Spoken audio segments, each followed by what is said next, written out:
ஒரு ட்ரெஸ் போட்டுட்டு மிரர் முன்னாடி நிற்கிறோம். நல்லா தானே இருக்குது.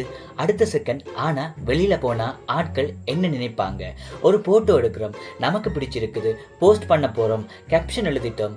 அடுத்த செகண்ட் இதுக்கு அவன் என்ன நினைப்பான்? மக்களே, நம்ம வாழ்க்கையில் சில டிசிஷன் நாங்கள் எடுக்கிறது இல்லை, நம்ம மைண்டுக்குள்ளே கூடியிருக்கும் இமேஜினரி பப்ளிக் தான் எடுக்குது. வணக்கம் மக்களே, நான் என்ஆர்கே, இது ரெண்டம் டாக்ஸ் வித் என்ஆர்கே. இன்றைக்கி நாங்கள் பேச போகிறது மற்றவர்கள் என்ன நினைப்பார்கள். இந்த ஒரு சென்டென்ஸ் எத்தனை பேரோட வாழ்க்கையை சைலண்டா கண்ட்ரோல் பண்ணிக்கிட்டு இருக்குன்னு தெரியுமா? சின்ன வயசுல இருந்தே ஆரம்பம்.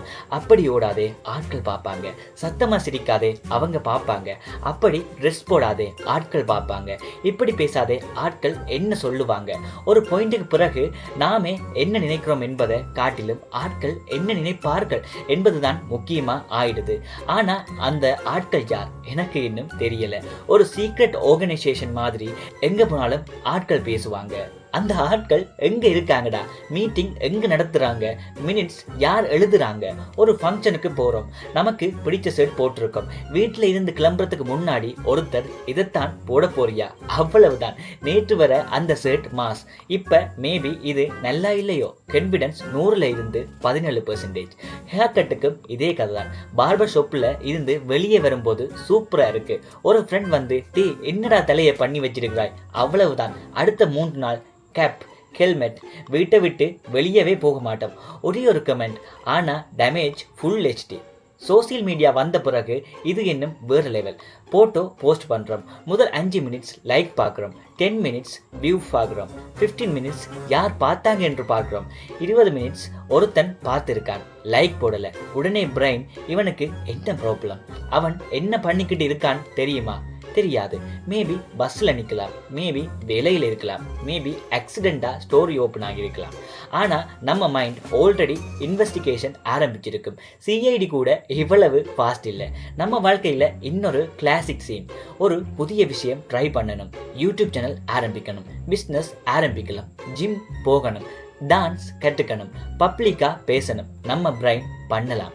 ஆனால் அடுத்த செகண்ட் ஆனால் தெரிஞ்சவங்க பார்த்தா, இதுதான் பெரிய வில்லன். தெரியாத 10,000 பேர் பார்த்தா பரவாயில்லை, நம்ம ஸ்கூலில் படித்த ஒருத்தன் பார்த்தா மட்டும் ஐயோ ஏன்னா அவன் நம்ம பழைய வெர்ஷனை பார்த்திருப்பான். அதனால நம்மளோட புதிய வெர்ஷனை பார்க்கும்போது நமக்கே ஆக்வர்ட். ஆனால் ஒரு விஷயம், நம்ம வாழ்க்கையில் அப்டேட் பண்ணுறதுக்கு பழைய வெர்ஷன் கிட்ட பெர்மிஷன் கேட்க வேண்டியதில்லை. நான் யூடியூப் சேனல் ஆரம்பிக்கிறேன் என்று வச்சுக்கொள்ளுங்க. ஒருத்தன் சொல்லுவான் இவர் இப்போ யூடியூபரா, அடுத்தவன் இவனுக்கு வேற வேலையே இல்லையா, இன்னொருத்தன் பார்ப்பம் எத்தனை நாள் போகுதென்று. அது சரி, ஆனால் நான் ஆரம்பிக்கவே இல்லைன்னா அதே ஆள் சில வருடத்துக்கு பிறகு இவன் வாழ்க்கையில் ஏதாவது ட்ரை பண்ணியிருக்கலாம்.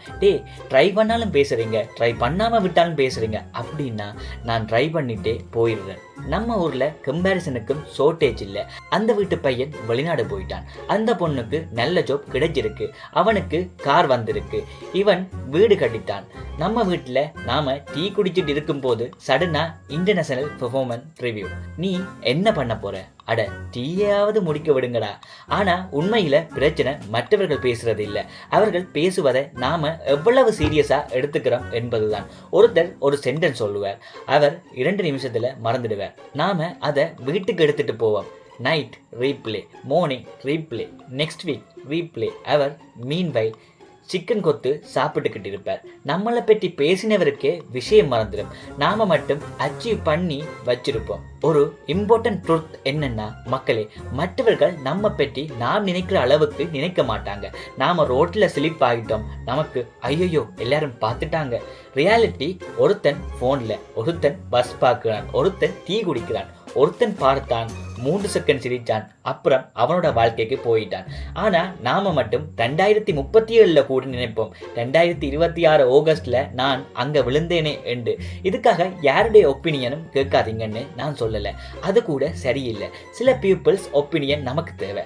Parents, good friends, teachers, mentors, நம்ம உண்மையா கேர் பண்றவர்கள், அவர்களுடைய அட்வைஸ் வேல்யூபிள். ஆனா ரோட்ல 2 தடவை பார்த்த ஒருத்தருடைய ஒப்பீனியன், ஃபேஸ்புக் கமெண்ட்ல ப்ரொஃபைல் போட்டோ கூட இல்லாத ஒருத்தருடைய ஒப்பீனியன், அதுக்கு வாழ்க்கையை ஸ்டேரிங் கொடுக்க வேண்டிய அவசியம் இல்லை. கிரிட்டிசமுக்கும் 2 டைப் இருக்கு.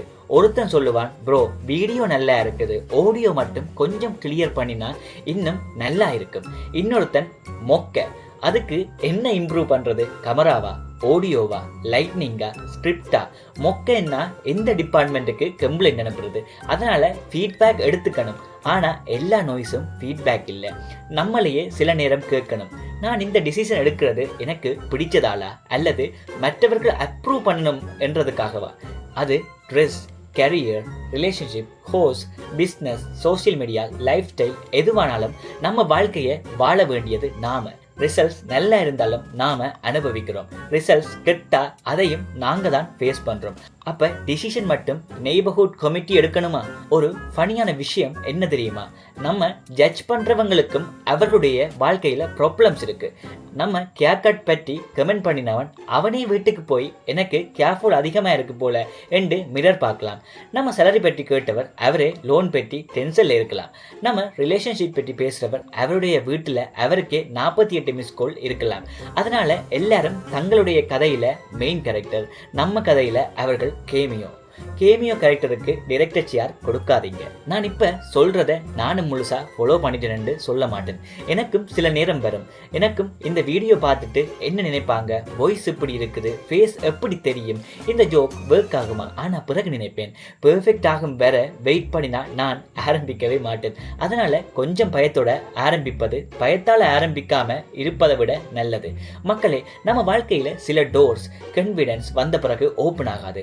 நாம ஓப்பன் பண்ணின பிறகுதான் கான்ஃபிடன்ஸ் வரும். ஃபர்ஸ்ட் வீடியோ ஆக்வர்ட் ஆகலாம், ஃபர்ஸ்ட் பிரசன்டேஷன் ஷேக்கி ஆகலாம், ஃபர்ஸ்ட் பிஸ்னஸ் ஃபெயில் ஆகலாம், ஃபர்ஸ்ட் அட்டெம்ப்ட் கமெடி ஆகலாம். ஆனா ஃபர்ஸ்ட் இல்லாமல் செகண்ட் வராது. அடுத்த தடவை ஏதாவது செய்ய நினைக்கும் போது மைண்ட் கேட்டா, மற்றவர்கள் என்ன நினைப்பார்கள் என்று கேட்டா ஒரு கேள்வி திருப்ப கேளுங்க. 5 வருடத்துக்கு பிறகு அவர்களுடைய ஒப்பீனியன் முக்கியமா இருக்குமா? இல்லை என்றா கோ, ட்ரை, லேர்ன், இம்ப்ரூவ். ஃபெயிலானா திரும்ப ட்ரை, சக்ஸஸ் ஆனா டீ வாங்கித்தாங்க. லைஃப் ஷார்ட் மக்களே. எல்லாரையும் இம்ப்ரெஸ் பண்ண நேரம் இல்லை. ஆக்சுவலி எல்லாரையும் இம்ப்ரெஸ் பண்ணவும் முடியாது. நீ குவைட்டாக இருந்தா ரொம்ப ஆட்டிடியூட், பேசினா ரொம்ப பேசுகிறான், நீ சேவ் பண்ணினா கஞ்சன், ஸ்பெண்ட் பண்ணினா காசு வீணாக்குறான், சிங்கிளாக இருந்தா கல்யாணம் வைப்ப, கல்யாணம் பண்ணினா குழந்தை வைப்ப. Game never ends. அதனால rules simple: respect people, listen to good advice, correct your mistakes. ஆனால் உங்கள் வாழ்க்கையோட ரிமோட் கண்ட்ரோலை மற்றவர்களுக்கு கையில் கொடுக்காதீங்க. நான் என்ன இருக்கேன், இது ரேண்டம் டாக்ஸ் வித் என்ன இருக்கேன். உங்களுக்கு செய்யணும் என்று ஆசை இருந்தும் மற்றவர்கள் என்ன நினைப்பார்கள் என்று பயந்து செய்யாமல் விட்ட ஒரு விஷயம் இருக்கா? கமெண்ட்ல சொல்லுங்க. மேபி உங்கள் கமெண்ட் இன்னொருத்தருக்கு குறைச்சு கொடுக்கலாம். நினைவில் வச்சுக்கொள்ளுங்க, மக்கள் பேசுவாங்க, பேசி மறந்துடுவாங்க. நாம பயந்து நின்றுட்டா நம்மட கனவு தான் மறைந்திடும். அதனால கேட்க வேண்டியதை கேட்போம், விட வேண்டியதை விடுவோம். நம்ம வாழ்க்கையை நம்ம ஸ்டைலில் வாழ்வோம். அடுத்த ரேண்டம் டாக்ல முற்றிலும் வேறு ஒரு டாபிக்கோட சந்திப்போம். பாய் மக்களே.